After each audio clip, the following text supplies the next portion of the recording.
أنت الرحمن يا الله، أنت الرحيم يا الله، أنت السلام يا الله، أنت العزيز يا الله، أنت القدوس يا الله، أنت الجبار يا الله.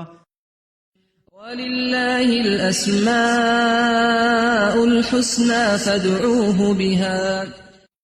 نحمده ونصلي على رسوله الكريم، أما بعد فأعوذ بالله من الشيطان الرجيم. بسم اللہ الرحمن الرحیم. رب اشرح لی صدری ویسر لی امری واحلل عقدۃ من لسانی یفقہوا قولی. ناظرین، پروگرام اللہ کے خوبصورت نام کے ساتھ آپ کی خدمت میں حاضر ہیں. آج ہم اللہ سبحانہ و تعالیٰ کے نام الجبار کے بارے میں گفتگو کریں گے.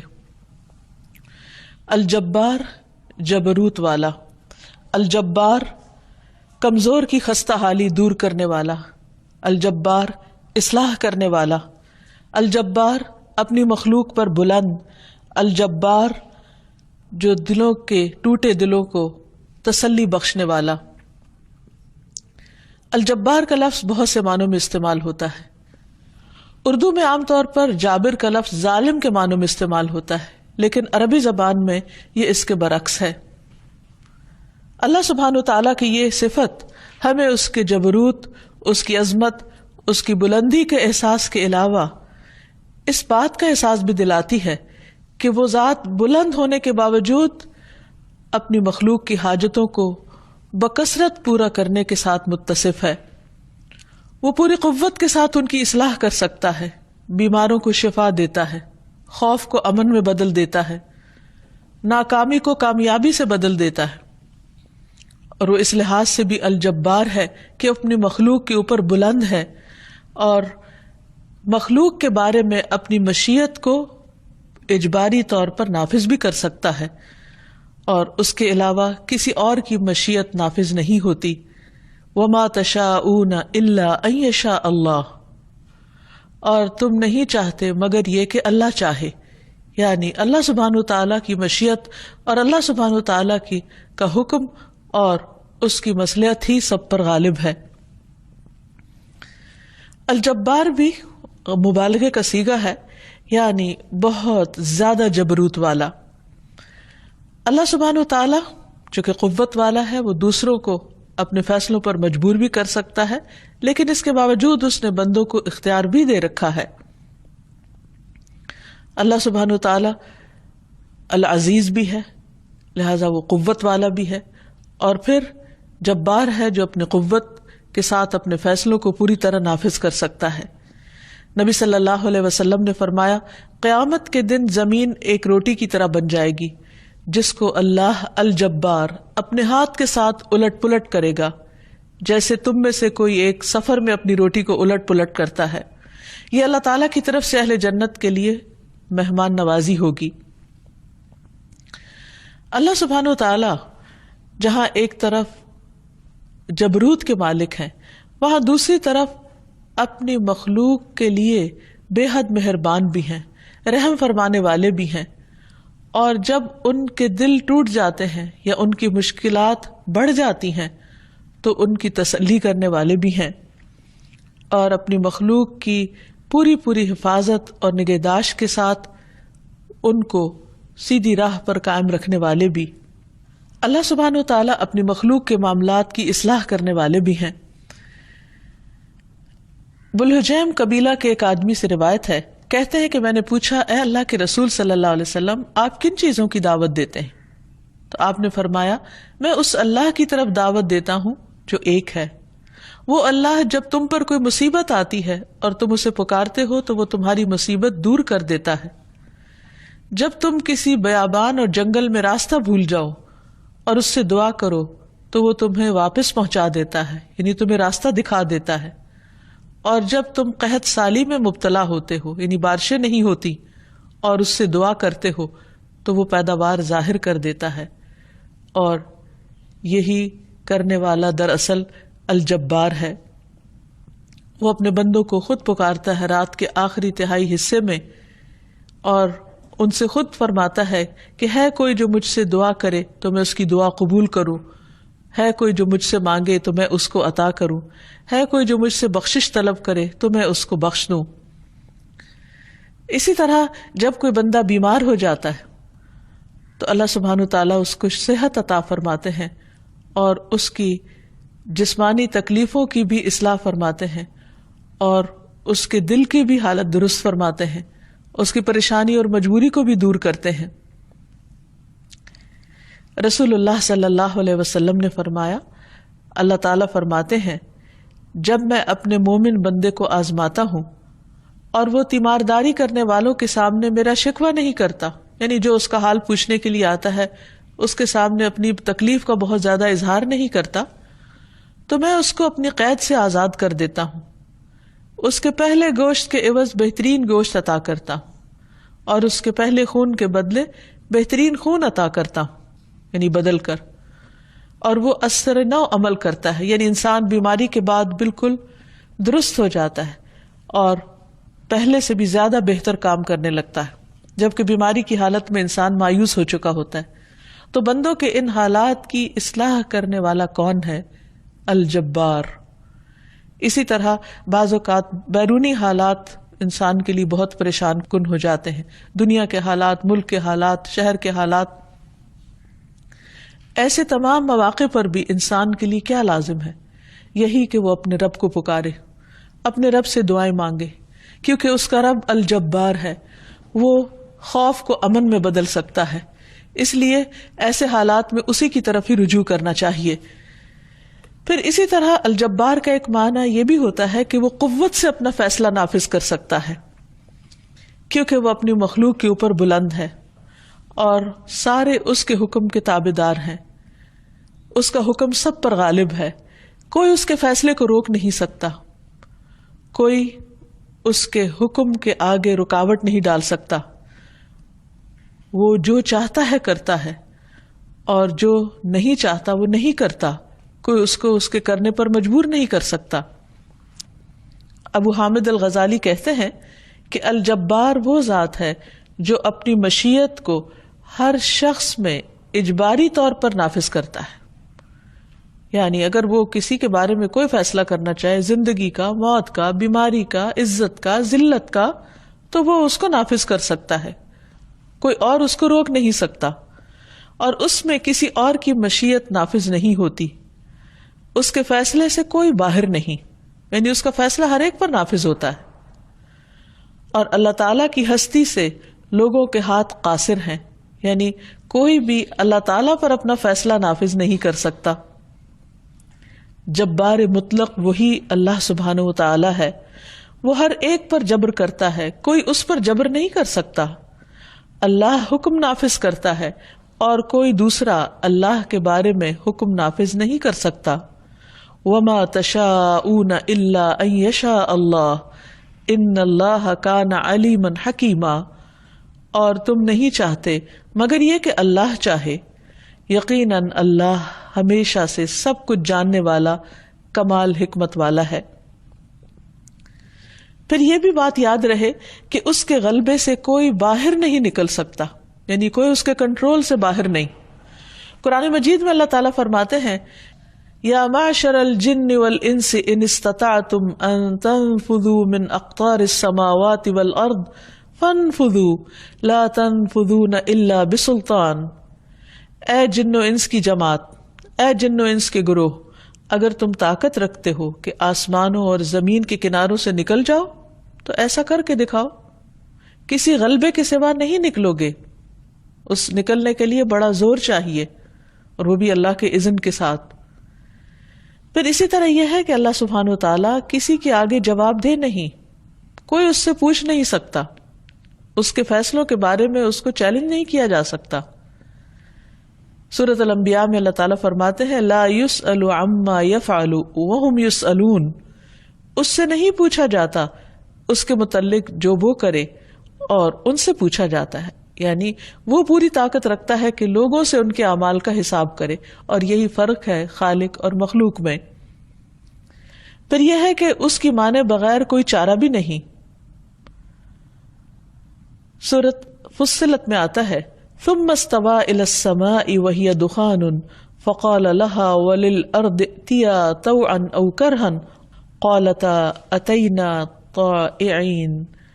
پھر وہ آسمان کی طرف متوجہ ہوا اور وہ ایک دھواں سا تھا، تو اس نے اس سے اور زمین سے کہا آ جاؤ، خوشی سے یا ناخوشی سے، یعنی بن جاؤ.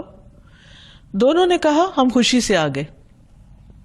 تو اس سے بھی پتہ چلتا ہے کہ کائنات میں جو بھی چیزیں ہیں وہ خوشی اور رغبت سے اللہ تعالیٰ کی اطاعت کرتی ہیں، اور اللہ تعالیٰ نے ان کو جیسا بنانا چاہا، جس شکل میں ڈھالنا چاہا، وہ اسی میں ڈھل گئی. پھر اسی طرح اللہ سبحانہ وتعالیٰ جب کسی قوم کے بارے میں یا جب کسی انسان کے بارے میں کوئی فیصلہ کر لیتا ہے تو وہ قوم اپنی مرضی سے اس کو تبدیل نہیں کر سکتی.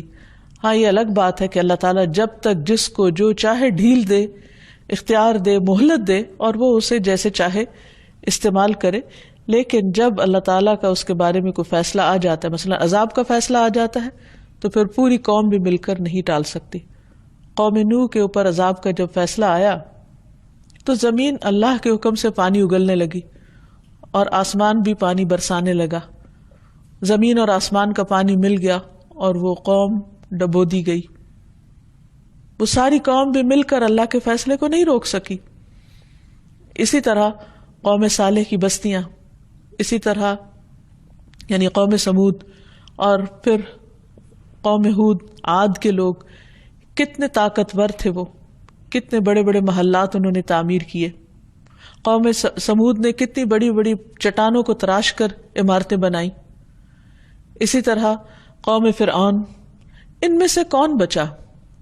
اللہ کے فیصلے سے کون بھاگ سکا؟ اللہ سبحانہ وتعالیٰ کا فیصلہ ان پر نافذ ہو کر رہا. پھر اسی طرح یہ بھی ہے کہ بعض اوقات اللہ سبحانہ وتعالیٰ وقتی طور پر کسی کو آزمائش میں ڈالتے ہیں تاکہ وہ سمجھ جائے، اور پھر اس کے بعد اس کو اس طریقے پر ہدایت بھی دیتے ہیں جب کوئی ہدایت کے لائق ہو. تو یہ بھی اللہ کا فیصلہ ہوتا ہے، اور اللہ سبحانہ وتعالیٰ کے فیصلوں کو کوئی بدل نہیں سکتا. پھر اسی طرح یہ ہے کہ دنیا کے معاملات میں تو اللہ تعالیٰ کے فیصلے ہیں ہی، آخرت میں بھی سارے فیصلے اللہ سبحانہ وتعالیٰ ہی کے ہاتھ میں ہوں گے، کیونکہ الملک یومئذ للہ، ساری بادشاہت اللہ تعالیٰ کے پاس ہوگی اور اسی کا حکم اور اسی کا فیصلہ نافذ ہوگا. ان معاملات کو دیکھتے ہوئے بعض لوگوں کے ذہن میں یہ خیال آتا ہے کہ شاید پھر انسان کے پاس کوئی فیصلے کی قوت ہی نہیں، کوئی اختیار ہی نہیں، وہ تو پھر کچھ بھی نہیں کر سکتا. شاید اللہ سبحانہ وتعالیٰ سب پر جبر کرتا ہے اور ہر ایک سے جبراً اپنا فیصلہ منواتا ہے.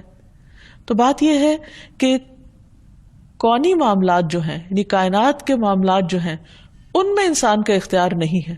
مثلا انسان آندھی کو نہیں روک سکتا.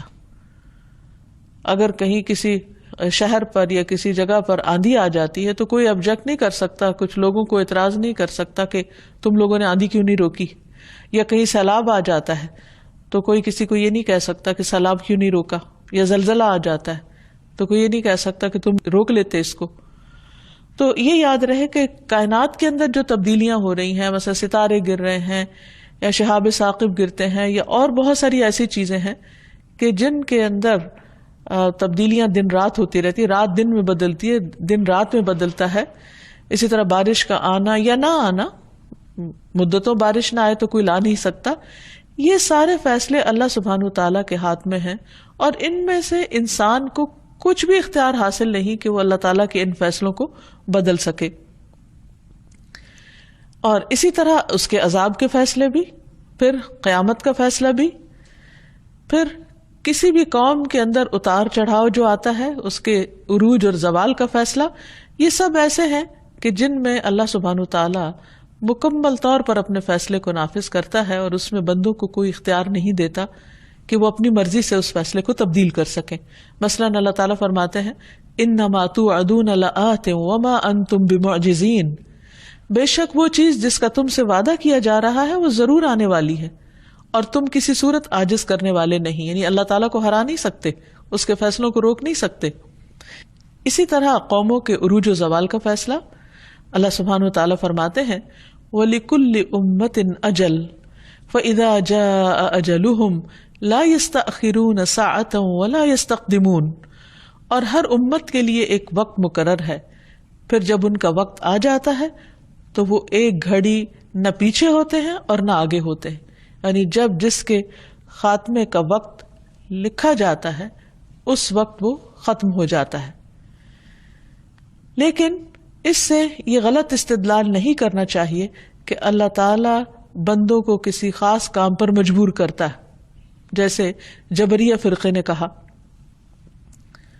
ارشاد باری تعالی ہے لا اکراہ فی الدین قد تبین الرشد من الغی فمن یکفر بالطاغوت ویؤمن باللہ فقد استمسک بالعروۃ الوثقی لا انفصام لها واللہ سمیع علیم. دین میں کوئی زبردستی نہیں، بلا شبہ ہدایت گمراہی سے صاف واضح ہو چکی ہے. پھر جو کوئی باطل معبود کا انکار کرے اور اللہ پر ایمان لائے تو یقیناً اس نے مضبوط کڑے کو تھام لیا، مضبوط سہارا پکڑ لیا جسے کسی صورت میں ٹوٹنا نہیں، اور اللہ سب کچھ سننے والا اور سب کچھ جاننے والا ہے. پھر یہ بھی یاد رہے کہ انسان کو اللہ تعالیٰ نے عمل کرنے کا اختیار دیا ہے. اسی لیے جب انسان کو جنت میں بھیجا جائے گا اور انہیں پکارا جائے گا تو اللہ تعالیٰ فرمائیں گے وَنُودُوا أَن تِلْكُمُ الْجَنَّةُ أُورِثْتُمُوهَا بِمَا كُنْتُمْ تَعْمَلُونَ. انہیں آواز دی جائے گی کہ یہی ہے وہ جنت جس کے تم وارث بنائے گئے ہو اس وجہ سے کہ تم عمل کرتے تھے. یعنی اگر انسان کے پاس عمل کا اختیار ہی نہ ہو تو اللہ تعالیٰ یہ کیوں فرمائے کہ تمہارے عمل کی وجہ سے تمہیں یہاں اللہ نے اپنی رحمت میں جگہ دی ہے. اس سے اس بات کی بھی نفی ہوتی ہے جو عام طور پر سننے میں آتی ہے کہ اگر اللہ چاہے گا تو ہمیں ہدایت دے دے گا، جب اللہ چاہے گا ہم نماز پڑھ لیں گے، اللہ چاہے گا ہم بھی سیدھے رستے پہ چل پڑیں گے. اور وہ دراصل اپنی کوتاہی کا ذمہ دار اللہ تعالیٰ کو قرار دیتے ہیں کہ شاید اللہ تعالیٰ نے ان پر جبر کر رکھا ہے، زبردستی کر رکھی ہے کہ وہ ہدایت کی طرف نہ آئے. اللہ سبحانہ و تعالیٰ تو خود بندوں کو ہدایت کی طرف بلاتے ہیں. دن میں 5 بار مسجد سے آواز آتی ہے حی علی الصلاح حی علی الفلاح، آؤ نماز کی طرف، آؤ کامیابی کی طرف. پھر کیسے ہو سکتا ہے کہ اللہ تعالیٰ بندوں کو نیک کام نہ کرنے دے اور ان کے قدم روک دے، اللہ یہ کہ بندے ہی نہ چاہیں کہ وہ اللہ تعالیٰ کی طرف بڑھیں. پھر اسی طرح ایک اور جگہ پر آتا ہے اللہ تعالیٰ فرمائیں گے ادخلوا الجنۃ بما کنتم تعملون، تم جنت میں داخل ہو جاؤ کیونکہ تم عمل کیا کرتے تھے. تو گویا جو بھی جنت کا طلبگار ہے، جو ہمیشہ ہمیشہ کی کامیابی چاہتا ہے، اس کے لیے لازم ہے کہ وہ نیک کاموں میں جلدی کرے اور سستی کا شکار نہ ہو اور ادھر ادھر کی تعویلیں نہ کرے کہ قسمت میں ہوگا تو نیک بن جائیں گے. ایک اور جگہ پر اللہ تعالیٰ فرماتے ہیں وَقُلِ الْحَقُّ مِن رَبِّكُمْ فَمَن شَاءَ فَلْيُؤْمِن وَمَن شَاءَ فَلْيَكْفُرْ. کہہ دیجئے حق آپ کے رب کی طرف سے آیا، یعنی حق، سچ، قرآن، دین کی تعلیم آ چکی ہے. اب جس کا جی چاہتا ہے ایمان لے آئے، وہ مان جائے، اور جس کا جی چاہتا ہے کفر کر لے. یعنی دنیا میں اللہ تعالیٰ نے انسان کو اختیار دیا ہے ماننے یا نہ ماننے کا، لیکن یہ یاد رکھے کہ ماننے اور نہ ماننے کا انجام بالکل مختلف ہے. اِنَّا أَعْتَدْنَا لِلظَّالِمِينَ نَارًا احاط بهم سرادقها وان يستغيثوا يغاثوا بماء كالمهل يشوي الوجوه بئس الشراب وساءت مرتفقا. بے شک ہم نے ظالموں کے لیے ایک آگ تیار کر رکھی ہے، یعنی جو اللہ سبحانہ وتعالیٰ کی بات نہیں مانتے اور اپنی جان پہ ظلم کرتے ہیں اور اللہ کے حق میں کمی کرتے ہیں، پھر ان کا انجام یہی ہے. جس کی کناتوں نے انہیں گھیر رکھا ہے، یعنی انہیں چاروں طرف سے سراؤنڈ کرے گی، اور اگر وہ پانی مانگیں گے تو پانی نہیں، پگھلے ہوئے تانبے جیسا پانی دیا جائے گا جو چہروں کو بھون ڈالے گا. بہت بری ہے پینے کی چیز اور بری آرام گاہ. لیکن اس کے برعکس جو لوگ اللہ سبحانہ وتعالیٰ کی دی ہوئی چوائس سے نیک کام کرتے ہیں، اچھے کام کرتے ہیں، تو اللہ تعالیٰ فرماتے ہیں ان الذین آمنوا وعملوا الصالحات انا لا نضيع اجر من احسن عملا. بے شک وہ لوگ جو ایمان لائے اور انہوں نے اچھے اچھے کام کیے، بے شک ہم اس کا اجر ضائع نہیں کرتے جو بھی اچھا عمل کرے. یعنی جو شخص اپنے دل کی خوشی کے ساتھ، اپنی رغبت کے ساتھ اللہ تعالیٰ کی اطاعت کرے گا، اللہ تعالیٰ اس کے عمل کو قبول فرمائیں گے. رسول اللہ صلی اللہ علیہ وسلم نے بھی اس کانسیپٹ کو بہت بہترین طریقے سے واضح فرمایا. ایک حدیث میں آتا ہے المؤمن القوی خیر واحب الی اللہ من المؤمن الضعیف. طاقتور مومن، قوت والا مومن اللہ کے نزدیک کمزور مومن سے بہتر اور زیادہ پسندیدہ ہے، کیونکہ انسان اپنے ایمان کی قوت سے، اپنی جسمانی قوت سے، عقل کی قوت سے زیادہ اچھے کام کر سکتا ہے۔ وفی کل خیر، ہر ایک میں بھلائی ہے، یعنی ہر مومن میں ہی خیر ہے، لیکن جو مومن قوت والا ہے وہ زیادہ بہتر ہے۔ پھر فرمائے احرص علی ما ینفعک، اس چیز کی حرص کرو جو تمہیں فائدہ دیتی ہو۔ جب فائدے کی بات آتی ہے تو ہم عام طور پر صرف دنیا کا فائدہ سوچتے ہیں، اور دنیا کا تو کوئی نہ بھی کہے تو ہم خود ہی ان چیزوں کے حریص ہو جاتے ہیں جن میں خواہ وقتی فائدہ کیوں نہ ہو۔ لیکن یہاں دنیا اور آخرت دونوں کے فائدے کی طرف انسان کی توجہ ہونی چاہیے۔ تو اللہ تعالیٰ فرماتے ہیں احرص علی ما ینفعک واستعن باللہ، اور اللہ کی مدد مانگتے رہو۔ ولا تعجز، عاجز بن کے مت بیٹھ جاؤ، عاجز مت بنو۔ یہ نہ کہو کہ اللہ چاہے گا تو ہو جائے گا، نہیں، اٹھو، کوشش کرو۔ اللہ تعالیٰ نے تمہیں اختیار دیا ہے کام کرنے کا، اس نے تمہارے ہاتھ باندھ نہیں دیے، تمہارے پاؤں روک نہیں دیے کہ تم نیکی کے کاموں کے لیے نہ نکلو۔ پھر اسی طرح اللہ سبحانہ تعالیٰ نے جہاں کرنے کا اختیار دیا ہے وہاں کسی چیز سے رکنے کا بھی اختیار دیا ہے، اور اگر انسان اپنی چوائس سے نیکی سے رکتا ہے تو اس پر اس کی پوچھ بھی ہے۔ قرآن مجید میں آتا ہے فی جنات یتساءلون عن المجرمین ما سلککم فی سقر قالوا لم نک من المصلین ولم نک نطعم المسکین وکننا نخوض مع الخائضین وکننا نکذب بیوم الدین حتی اتانا الیقین۔ جنتوں میں سوال کریں گے مجرموں سے، یعنی اللہ سبحانہ وتعالی جب لوگوں کو جنت اور جہنم میں بھیج دیں گے تو جو لوگ جنت میں ہوں گے وہ جہنم میں جانے والوں سے پوچھیں گے، ان المجرمین، ان سے پوچھیں گے ما سلککم فی سقر، تم جہنم میں کیسے پہنچ گئے، اس آگ میں کیوں پڑے ہو؟ قالوا لم نک من المصلین، تو وہ کہیں گے ہم نماز پڑھنے والوں میں سے نہیں تھے، ہم نماز نہیں پڑھتے تھے۔ خود اپنی زبان سے اقرار کریں گے کہ ہماری یہ غلطی تھی۔ تو اس سے پتہ چلتا ہے کہ انہیں پتا تھا کہ وہ پڑھ سکتے تھے لیکن انہوں نے جان بوجھ کے نہیں پڑھی، اس لیے ان کا یہ انجام ہوا۔ وَلَمْ نَكُ نُطْعِمُ الْمِسْكِينَ، اور دوسرا بہت بڑا قصور اور گناہ یہ تھا کہ ہم مسکین کو کھانا نہیں کھلاتے تھے، غریبوں کا خیال نہیں رکھتے تھے، بھوکوں کو نہیں کھلاتے تھے، ضرورت مندوں کی ضرورت پوری نہیں کرتے تھے، تو یہ چیز ہمیں جہنم میں لے آئی۔ اور تیسری بڑی خرابی کیا تھی؟ وَكُنَّا نَخُوضُ مَعَ الْخَائِضِينَ، دین کے بارے میں بحثیں کرنے والوں کے ساتھ مل کے ہم بھی بحثیں کرتے تھے، باتیں بناتے تھے، اور یہی بحثیں اور باتیں ہی ہیں دراصل انسان کو بھٹکانے والی، کہ انسان اللہ سبحانہ وتعالیٰ کے بارے میں غلط گمان قائم کر لیتا ہے، دین کے بارے میں غلط رائے قائم کر لیتا ہے، کیونکہ اس نے دین کی اصل بنیاد جو قرآن میں ہے، نبی صلی اللہ علیہ وسلم کی سنت میں ہے، اس کو نہ خود کبھی پڑھا ہوتا ہے، نہ کبھی سنا ہوتا ہے، نہ کبھی جانا ہوتا ہے، اور دین کے بارے میں صرف سنی سنائی باتوں پر ہی اس نے اپنا ایک امیجنیشن قائم کیا ہوتا ہے جزا سزا کے بارے میں، جنت جہنم کے بارے میں، تو یہی غلط فہمیاں اس کے برے انجام کا باعث بنی۔ اور وَكُنَّا نُكَذِّبُ بِيَوْمِ الدِّينِ، ہم یوم الدین یعنی جزا سزا کے دن کو ہی جھٹلاتے تھے کہ یہ سب لوگوں کی ایسی مولویوں کی باتیں ہیں، ڈراتے ہیں، اور یہ سب خیالی چیزیں ہیں، حقیقت ان کی کچھ نہیں۔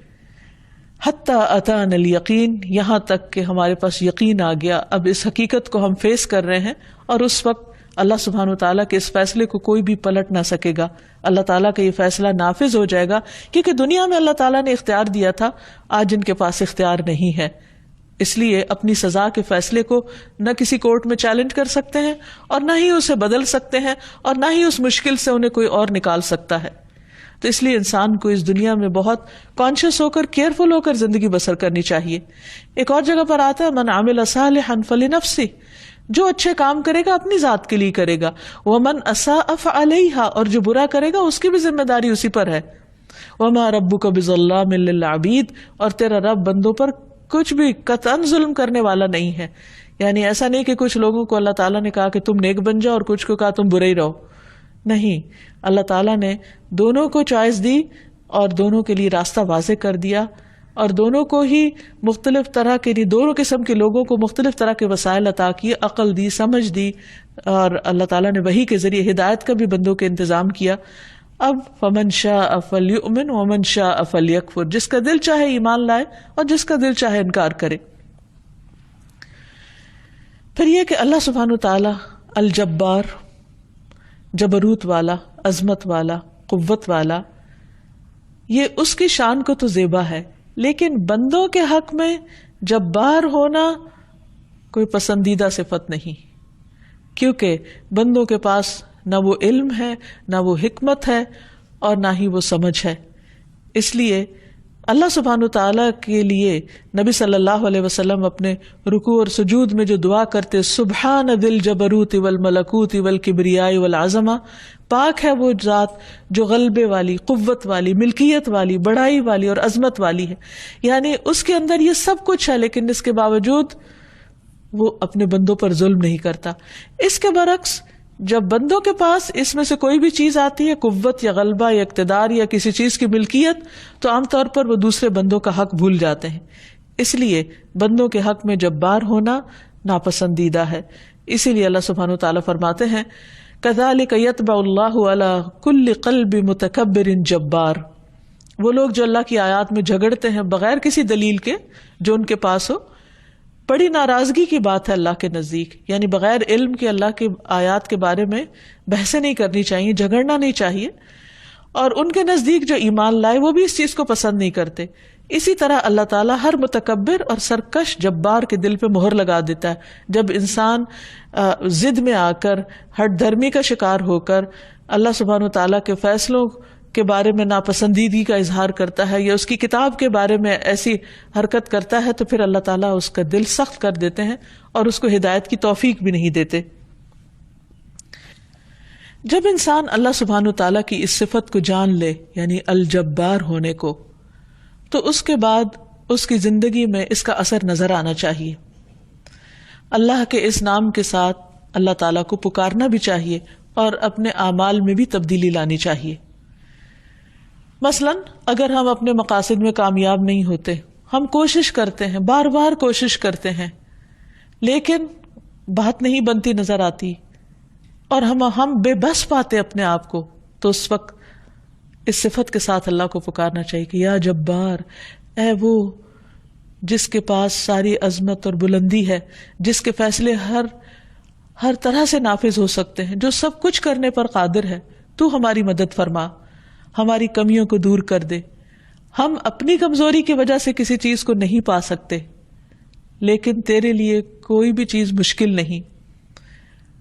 اور پھر وہ ہستی جو ہر کمی سے پاک ہے اور ہر کمزوری سے پاک ہے، جب انسان اس کو پکارتا ہے تو واقعی اس کی مدد آتی ہے، اور ایسا کرنا انسان کے کاموں کی اصلاح بھی کر دیتا ہے۔ انسان کی دینی اور دنیاوی دونوں طرح کے معاملات کی اصلاح ہوتی ہے، اور الجبار کا ایک معنی اصلاح کرنے والا بھی ہے۔ تو اس کے بارے میں نبی صلی اللہ علیہ وسلم نے ہمیں ایک دعا سکھائی ہے، اللہم اصلح لی دینی الذی هو عصمت امری واصلح لی دنیای التی فیہا معاشی واصلح لی آخرتی التی فیہا معادی واجعل الحیاۃ زیادۃ لی فی کل خیر وجعل الموت راحۃ لی من کل شر۔ اے اللہ میرے دین کو درست کر دے جو میرے معاملات کا محافظ ہے، میری دنیا کو درست کر دے جس میں میرا رزق ہے، میری آخرت کو درست کر دے جس میں مجھے لوٹنا ہے، میری زندگی کو ہر بھلائی میں میرے لیے زیادتی کا باعث بنا دی، جب تک میں زندہ ہوں میرے خیر میں اضافہ ہی فرماتا جا، اور موت کو میرے لیے ہر شر سے راحت کا ذریعہ بنا دے۔ تو الجبار کہ جبروت کو محسوس کر کے کہ وہ ہر طرح کے معاملات کی اصلاح کرتا ہے، تو اپنی زندگی اور آخرت اور دنیا ان تمام چیزوں کی اصلاح کی دعا کرتے رہنا چاہیے۔ اسی طرح بچوں کی اصلاح کی فکر کرنی چاہیے، ان کے لیے بھی دعا کرنی چاہیے، جیسے کہ سورۃ الاحقاف میں دعا آتی ہے، رب اوزعنی ان اشکر نعمتک التی انعمت علی وعلی والدی وان اعمل صالحا ترضاہ واصلح لی فی ذریتی انی تبت الیک وانی من المسلمین۔